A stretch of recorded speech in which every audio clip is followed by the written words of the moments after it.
پیارے پاکستان کے سارے پاکستانیوں کو اپنے ہر دل عزیز خواجہ اعتزاز حسن صدیقی کا پیار بھرا السلام علیکم۔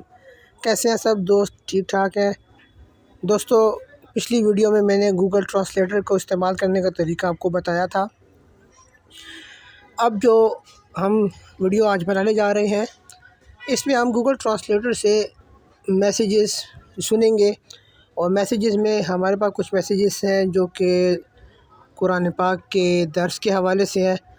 تو آئیے بسم اللہ کرتے ہیں۔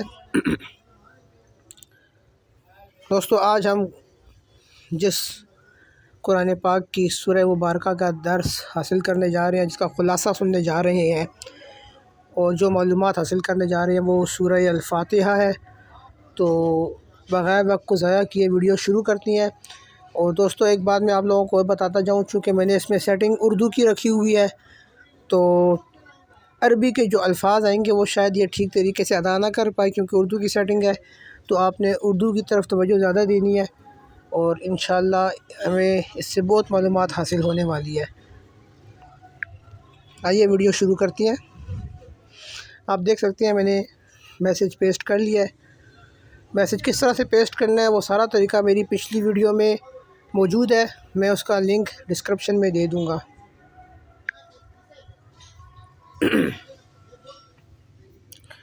میں نے کلک کر دیا ہے، اسکین ہو رہا ہے میسیج، اور جلد ہی یہ پڑھنا شروع کر دے گی۔ ستارہ درس قرآن ستارہ احباب گرامی پدر، رواں ہفتے ہم نے درس قرآن شروع کیا ہے، اور اس میں یہ طریقہ اپنایا ہے کہ ہر رکوع کا خلاصہ ہم پیش کریں گے۔ ابتدا سورہ فاتحہ کا خلاصہ پیش کرنے کی سعادت حاصل کرتے ہیں۔ قرآن کریم کا آغاز سورہ فاتحہ سے ہوا۔ سورہ فاتحہ کو قرآن کا باب دروازہ کہا جاتا ہے۔ اس کے فضائل میں متعدد احادیث مبارکہ بیان ہوئی۔ اس کے موضوعات نازل ہونے سے آج تک اور قیامت تک کھلتے چلے جائیں گے۔ مفسرین سورہ فاتحہ کی تفاسیر میں رتب الاسان ہیں، مگر میں یہاں صرف اسماء سورہ فاتحہ کا ذکر کروں گا۔ سورہ فاتحہ کا تعارف اس سورت کا نام فاتحہ ہے، اور یہ اس کے مضمون کی مناسبت سے ہے۔ فاتحہ اس چیز کو کہتے ہیں جس میں کسی مضمون یا کتاب یا کسی شے کا افتتاح ہو۔ بالفاظ دیگر فاتحہ کا معنی دیباچہ یا آغاز کلام ہے۔ 3 الفاتحہ کا معنی رحمت و حکمت کے خزانے کھولنے والی۔ 4 اس سورت میں 1 رکوع، 7 آیات، 27 کلمے اور 140 حروف ہیں۔ 5 وجہ تسمی اس سورت کو فاتحہ اس لیے کہتے ہیں کہ مصاحف تعلیم و تلاوت قرآن اور نماز میں اسی سے آغاز ہوتا ہے، یا اس لیے کہ حمد سے ہر کلام کی ابتدا ہوتی ہے، یا اس لیے کہ تمام سورتوں سے پہلے نازل ہوئی، یا اس لیے کہ لوح محفوظ پر پہلے اسی کو لکھا گیا، یا اس لیے کہ دنیا میں ابواب مقاصد کا افتتاح اسی سے ہے، یا اس وجہ سے کہ کتاب کے ابواب خزائن اور اسرار کے کھلنے کا وسیلہ یہی سورت ہے، کیونکہ یہ سورت لطائف خطاب کے خزانوں کی کنجی ہے، یا اس لیے کہ اس کے توصل الف سے اہل بیان و عرفان پر قرآن کریم کے مطالب منکشف ہو جاتے ہیں، یا ایک وجہ یہ ہے کہ جس نے اس کے معنی سمجھ لیے الف سین پر متشابہات کے تالے کھل جاتے ہیں، اور اس کی نورانیت سے آیات کے انوار کا اقتباس کیا جاتا ہے۔ سورہ فاتحہ کا مقام نزول سورہ فاتحہ کے نزول کے متعلق متعدد روایات ہیں۔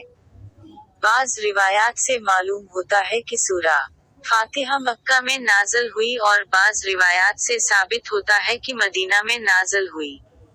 اس لیے محققین کا موقف یہ ہے کہ یہ سورت 2 بار نازل ہوئی، ایک بار مکہ میں اور ایک بار مدینہ میں۔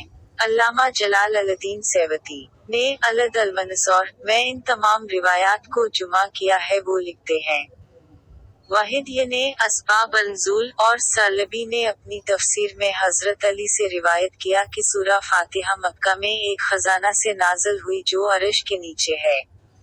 امام ابن ابی شیبہ نے مصنف میں اور ابو نعیم اور بہقی دونوں نے اپنی اپنی دلائل النبوہ میں واحدی اور ثعلبی کے حوالے سے روایت نقل کی کہ عذابی میسرہ عمروہ بن شرجیل سے روایت کرتے ہیں رسول الف نے حضرت خدیجہ سے فرمایا، جب میں خلوت میں ہوتا ہوں تو ایک آواز سنتا ہوں، بخدا مجھے یہ خدشہ ہے کہ یہ کوئی عجیب و غریب چیز ہے۔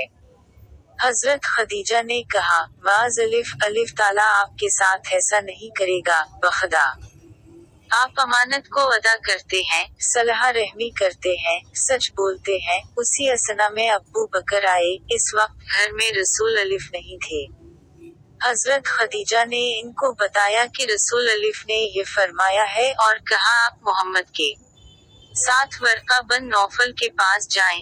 جب رسول آئے تو حضرت ابو بکر نے آپ کا ہاتھ پکڑ کر کہا کہ ورقہ کے پاس چلیں۔ آپ نے پوچھا، تم کو کس نے بتایا ہے؟ انہوں نے کہا، خدیجہ نے۔ پھر دونوں ورقہ کے پاس گئے اور اس کو واقعہ سنایا۔ آپ نے فرمایا، جب میں خلوت میں ہوتا ہوں تو مجھے اپنے پیچھے سے آواز آتی ہے، یا محمد، یا محمد، تو میں بھاگنے لگتا ہوں۔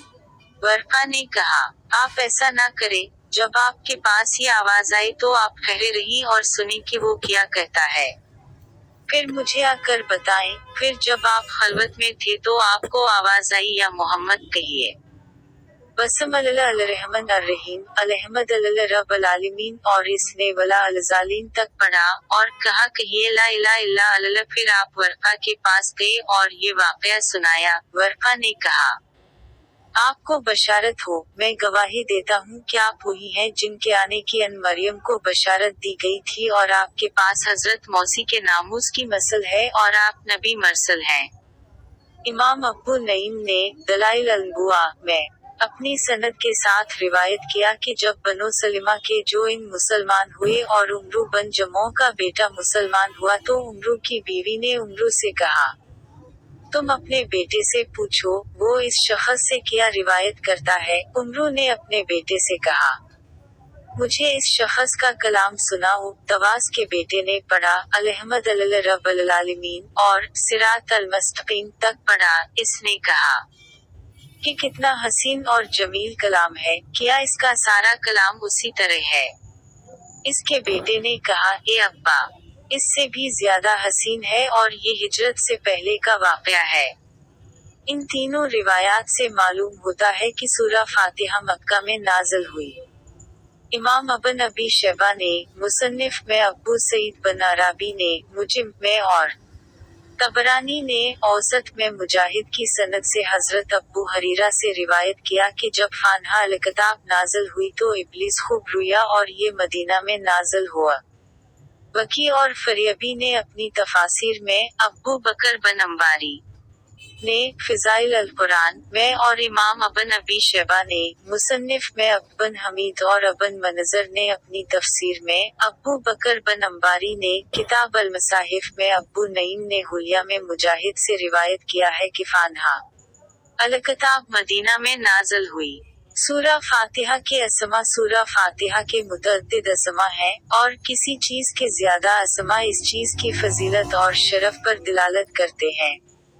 ان اسما کی تفصیل یہ ہے: 1. فاتحہ الکتاب، فاتحہ الکتاب کے نام سے اس سورت کو اس لیے موسوم کیا جاتا ہے کہ قرآن کریم کا افتتاح اس سورت سے ہوتا ہے، تعلیم کی ابتدا بھی اسی سورت سے ہوتی ہے، اور نماز کی قرأت کا افتتاح بھی اسی سورت سے ہوتا ہے، اور ایک قول کے مطابق کتاب الف کی سب سے پہلے یہی سورت نازل ہوئی تھی، اور بے کثرت روایات میں اس کی تصریح موجود ہے کہ رسول الف نے سورت کو فاتحہ الکتاب فرمایا۔ حضرت عبادہ بن صامت روایت کرتے ہیں کہ نبی کریم نے ارشاد فرمایا، جس شخص نے فاتحہ الکتاب کو نہیں پڑھا اس کی نماز کامل نہیں ہوئی۔ اس حدیث کو ابن ماجہ اور امام احمد نے بھی روایت کیا۔ 2. القرآن کسی چیز کی اصل اور مقصود کو کہتے ہیں، اور پورے قرآن کا مقصود 4 چیزوں کو ثابت کرتا ہے: الف الوہیت، الف تعالیٰ کی ذات صفات، بے مواد برکر دوبارہ اٹھنا، جیم نبوت، دال قضا و قدر۔ سورہ فاتحہ میں الحمد للہ رب العالمین، الرحمن الرحیم، الوہیت پر دلالت ہے اور مالک یوم